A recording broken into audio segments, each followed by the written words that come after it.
বীরভূমের সিউড়িতে বিজেপি নেতা গ্রেফতার বিজেপির সিউড়ি শহর সহ সভাপতি দেবাশিস ঘোষাল। তিনি সিউড়ির 6 নম্বর ওয়ার্ডের 124 নম্বর বুথ সভাপতি। জানা গিয়েছে, এক মহিলার অভিযোগের ভিত্তিতে তাকে গ্রেফতার করে সিউড়ি থানার পুলিশ। ওই মহিলাকে ধর্ষণের অভিযোগে গ্রেফতার করেছে তাকে সিউড়ি থানার পুলিশ। অভিযুক্তকে সিউড়ি আদালতে তোলা হলে তাকে 14 দিনের জেল হেফাজতে নির্দেশ দেয় আদালত। ঘটনায় বিজেপির পক্ষ থেকে বলা হয়েছে এটি রাজনৈতিক চক্রান্ত।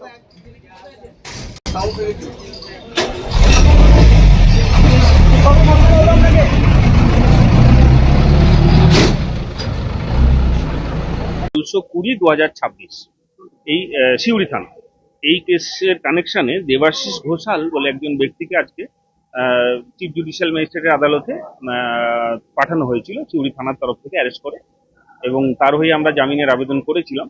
অভিযোগপত্রে দেখা গেল যে একজন ভদ্রমহিলা, যার পরিচয় অবশ্যই গোপন রাখবো আমরা, আদালতেও গোপন আছে, তিনি একটা অভিযোগ করেছেন যে তার সাথে মানে জোর করে তাকে সহবাস করা হয়েছে বা ধর্ষণ করা হয়েছে, এরকম অভিযোগ। তার সাথে অন্যান্য অভিযোগ রয়েছে। এখন এই দেবাশিস ঘোষালের পরিচয় হচ্ছে তিনি ভারতীয় জনতা পার্টির তরফ থেকে সিউড়ির টাউনের জন্য এলাকার সাংগঠনিক ভাইস প্রেসিডেন্ট। তো সেই কারণে আমরা বলেছিলাম যে এটা রাজনৈতিক চক্রান্ত, আর কিছুই নয়। কারণ এফআইআর এর দেবাশিস ঘোষালের পক্ষে আমি যেটুকু বলতে পারছি তার আইনজীবী হিসেবে, যে এফআইআর এর যে অ্যাঙ্গেল, সেখান থেকে বোঝা যাচ্ছে যে একটা পুরোপুরি প্ল্যান করে এই অভিযোগটা করা হয়েছে। এবং ঘটনা যে সময় দেখানো হচ্ছে সেই সময় থেকে প্রায় 2.5 মাস পরে এই অভিযোগ করা হয়েছে, এবং নির্বাচনের প্রাক্কালে, যদিও ভোট আমাদের এলাকায় পেরিয়ে গেছে, কিন্তু নির্বাচনের প্রাক্কালে। কাজে এখানে রাজনৈতিক, এর পেছনে কোনো রাজনৈতিক অভিসন্ধি আছে এটাই আমরা মনে করছি। আসামিরও তাই বক্তব্য, আর আসামির বক্তব্য সে নির্দোষ। তো আজকে আমরা জামিনের আবেদন করেছিলাম, আমাদের জামিনের আবেদন খারিজ হয়েছে, এবং আগামী 11ই মে এই কেসের কেস ডায়েরি তলব করেছেন। সেদিন আবার জামিনের আবেদন শুনানি হবে। ঠিক আছে, আমার নাম সোমনাথ মুখার্জি। আমি এই কেসের যে আসামি অ্যাকিউজড দেবাশিস, তার পক্ষে আমি আইনজীবী। আরো অনেকেই ছিল তার সাথে।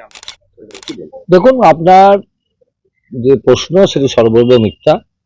হ্যাঁ, তাকে রাজনৈতিক চক্রান্তের শিকার তিনি। তার এগেনস্টে কোনো এক মহিলা অভিযোগ জানিয়েছে, that is not rape case, সেটা অন্য টাইপের কেস। আপনারা জেনে তারপরে বলবেন।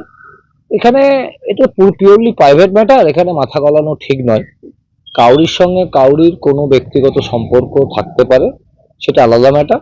এবং তার যে পুলিশ মেডিকেল রিপোর্ট করেছে সেটাও নেগেটিভ এসছে, আপনারা জেনে রাখুন। এই কেসের কোনো নাম মূল্য নেই। সাময়িক হ্যারাসমেন্ট, রাজনৈতিক ষড়যন্ত্র তার সঙ্গে যুক্ত। তবে দেখতে থাকুন, আজকে কোর্টে উঠবে। আমার যেটুকু খবর, কেসের কোনো মাথা ছাতা নেই।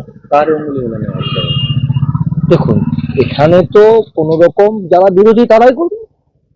এখানে রাজনৈতিক চক্রান্ত আছে, এখানে ব্ল্যাকমেলিং। কারণ দেবাশিস ঘোষাল খুব রেপুটেড প্র্যাকটিশনার ইনকাম ট্যাক্স এবং সেল ট্যাক্সের, নিজে একজন অ্যাডভোকেট, এবং তার ফিনান্সিয়াল কন্ডিশনও ভালো। সেইটার জন্য তাকে ফাঁসানো হতে পারে।